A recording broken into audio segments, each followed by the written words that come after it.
One में पहुंचकर पार्वती जी से भगवान विष्णु से विवाह होना निश्चय हो चुका है। ऐसा सुनते ही पार्वती जी को महान दुख हुआ। इस दुख से बीन होकर अपनी सखी के पास पहुंचकर विलाप करने लगे। तो तुम्हारा विलाप देखकर सखी ने तुम्हारी इच्छा जानकर कहा कि हे देवी, मैं तुम्हें ऐसी गुफा में तपस्या को ले चलूंगी जहां महाराज हिमाचल भी नहीं जा सकेंगे। ऐसा कहकर उमार सहेली सहित हिमाचल की गहन गुफा में विलीन हो जाती हैं। तब महाराज हिमाचल घबराकर पार्वती जी को ढूंढते हुए विलाप करने लगे कि मैंने विष्णु को वचन दिया, वह कैसे पूर्ण हो सकता है। ऐसा कहकर मूर्छित हो गए।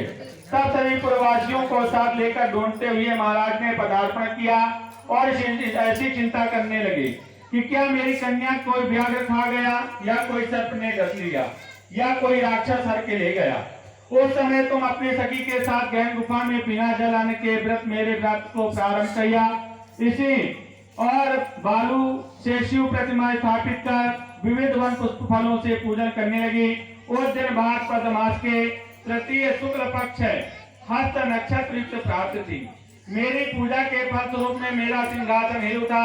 मैंने जाकर तुम्हें दर्शन दिया और तुमसे कहा, हे देवी, मैं तुम्हारे व्रत और पूजन से अति प्रसन्न हूँ। तुम अपनी कामना मुझसे वर्णन करो। इतना सुनकर तुमने लज्जित भाव से प्रार्थना की कि आप अंतर्यामी हैं, मेरे मन के भाव आपसे छिपे नहीं हैं।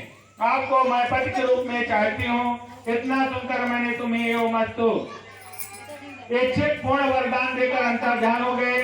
तब हिमाचल मंत्रियों से ढूंढते हुए नदी तट पर मारे सूख के मूर्छित होकर गिर पड़े। उसी समय तुम सहेली के सहित विसर्जन हेतु नदी तट पर पहुंची। उसी समय तुम्हारे